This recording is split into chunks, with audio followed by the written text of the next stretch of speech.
Hi, I'm Jason Gore for ThatShelf.com, and we're here to look at Buffalo Springfield, but also the Byrds. Big shelf. So, for Record Store Day, Black Friday Record Store Day, we have this 2 LP set, which is actually very fascinating.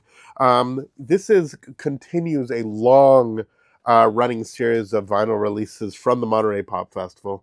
Monterey International Pop Festival, made most famous, obviously, from the incredible documentary. But this stuff was never meant to be outside, really, of the documentary itself. Some of the performances, I think some people are sort of middling on, but as historical record alone, some of these are really, really quite extraordinary. Excuse me. Yes, I have a cold. If you look at this particular release, it's a really nice combination of two of the LA bands, as it were. We have on the front, as evidence, we have Buffalo Springfield, and of course on the back we have the Byrds. And the connection here is, not coincidental. The fact of the matter is that two guys from here and one guy from here would end up, of course, in the CSNY, which was to come. But we have, two LPs featuring the complete sets of Buffalo Springfield and the Byrds, recorded live June 17th and 18th, 1967, remastered from the original analog tapes, pressed on sky blue vinyl and orchid. Complete sets for both groups available for the first time. Now, I have always wanted a sort of complete box set of all of this stuff.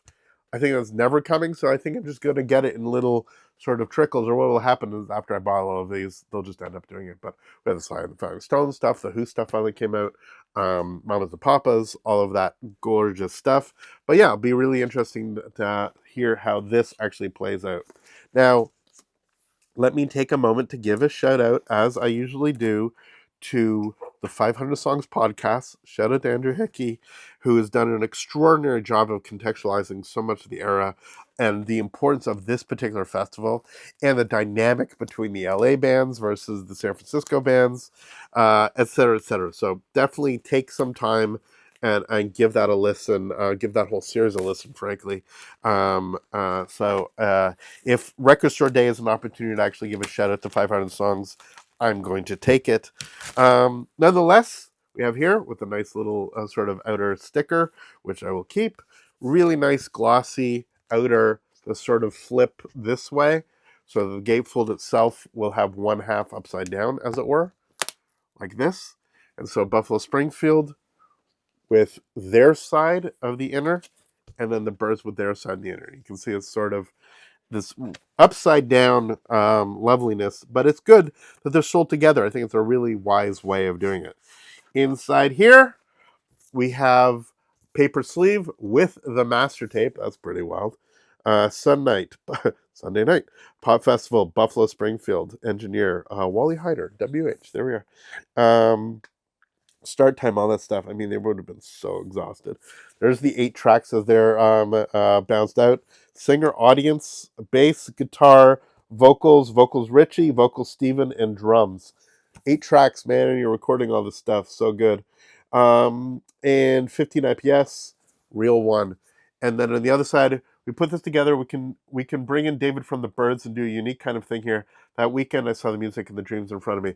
Richie Fury. So yeah, David Crosby is actually playing with Buffalo Springfield this time. Again, the 500 Songs gives a really good rundown about why that happened. And here we are with this sort of lovely colored record from Buffalo Springfield. I mean, we got all the Neil Young tracks, obviously Hung Upside Down, Child's Claim to Fame, For What It's Worth, of course, and Peter Tork doing the intro, of course. That's how the Monkees sort of showed up as audience member. Unfortunately, they did not play. Lots of drama around that. Again, 500 Songs. Nobody's Fool, Pretty Girl Why, and Rock and Roll Woman, Bluebird as the last tracks. Very much within that element at that time.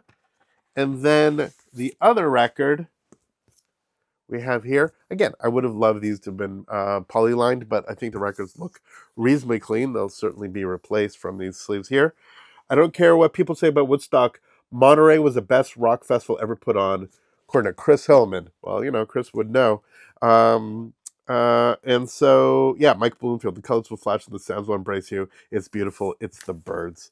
There we are. And again, so if you look at their time here, so this is Saturday night, the Byrds going on at 9:45. So an hour later of the day before than Buffalo Springfield, but within a day of each other. Original festival recordings produced by Lou Adler and John Phillips, of course. Original production staging by the inimitable Chipmunk. So the Byrds record itself, this is lovely blue. So yeah, JFK intro. He was a friend of mine, lady friend, chimes of freedom. I know my rider. So you want to be a rock and roll star? That's side 2. Side 1, the Mike Bloomfield intro that I read a little bit of. Renaissance Fair, Have You Seen Her Face? And their version of Hey Joe, which is a very rambunctious version of Hey Joe. Looking forward to that. So yeah, there's a ton of space on side 1.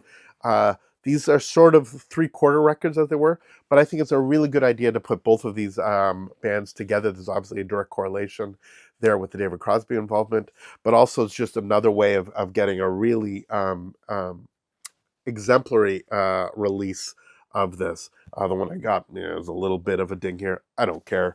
Shout out to Rotate This, where I got the last copy that was kicking around.